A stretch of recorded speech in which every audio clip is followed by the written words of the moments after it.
For the first time, I'm about to walk in the footsteps of an Edmonton police officer, subjecting myself to a use of force training simulation to experience some of the volatile dynamics in their line of work.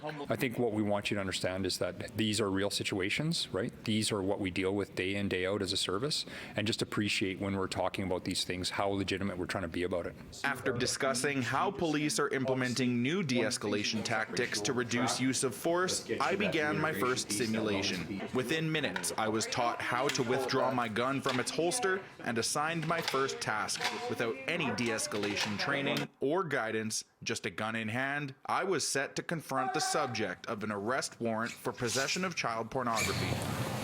As I walk down the hall of the apartment complex, I see the suspect's door wide open, as if my presence was expected, ratcheting up the intensity seconds before I encounter the man with images of children on his laptop. Down! Whoa, whoa, whoa, whoa, whoa! What's going on, man? What's going on? You're under arrest! Holy, for what? What are you doing? Why are you pointing your gun at me? Pornography. Why are you pointing your gun at me? What's going on here? I don't want you to move. I'm not going to move, please.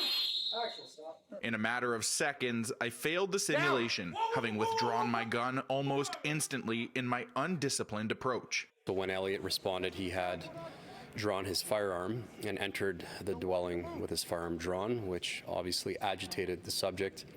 A confrontation ensued, but the scenario then ended from there. What we always explain to our members is that people are going to react to our response, right? So if I come into a situation and I'm escalated, the likelihood of them being escalated is higher.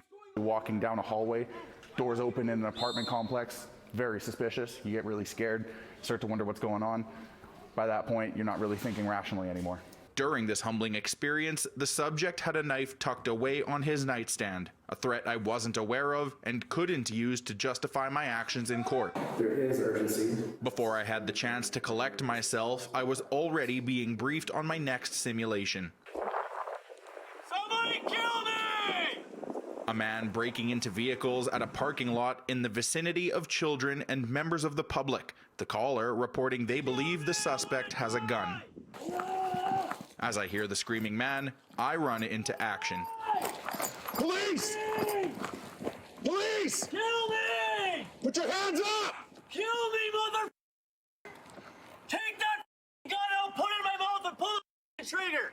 Stop! Do it! Upon arrival, I notice an item in his hand and immediately recognize it's Shoot not a me! weapon. We don't need any Shoot me! further. Take that Listen. gun, put it in my mouth, and pull the fucking trigger! No! Pull the trigger! We don't need to do that. it! Get your hands off don't me need to do and that. shoot me! Stand here. Shoot me! Relax. Take that gun in the mouth, side of temple, don't give a fuck. Kill me! What's going on? I want to fucking die! What's going on here? I want to fucking die, that's what's happening. Why? Tell me why. What's going on? Why? Tell me. Life sucks, man. What the fuck do you know about it? I don't know Huh? anything about it. That's why I'm here to talk. You know talk.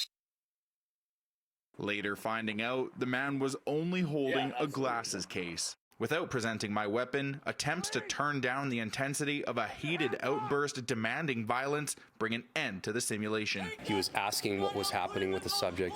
He was truly felt like it was, there was an emotional, he was trying to connect emotionally, like I'm here to help. I'm not here to shoot you, even though the individual was in crisis mode.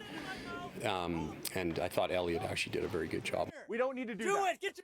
Get your hands off we don't me need to do and that. Shoot me! My performance left much to be desired, but highlights the need for intense and continuous training for officers in the community, an objective of EPS looking to cut the number of officers using force. We're constantly evolving to try to, respond to these situations and deal with them more effectively. We want to be a transparent organization. Like, we want to legitimately tell our story, and these are things I think that are important that we do that. In Edmonton, Elliott Knopp, City News.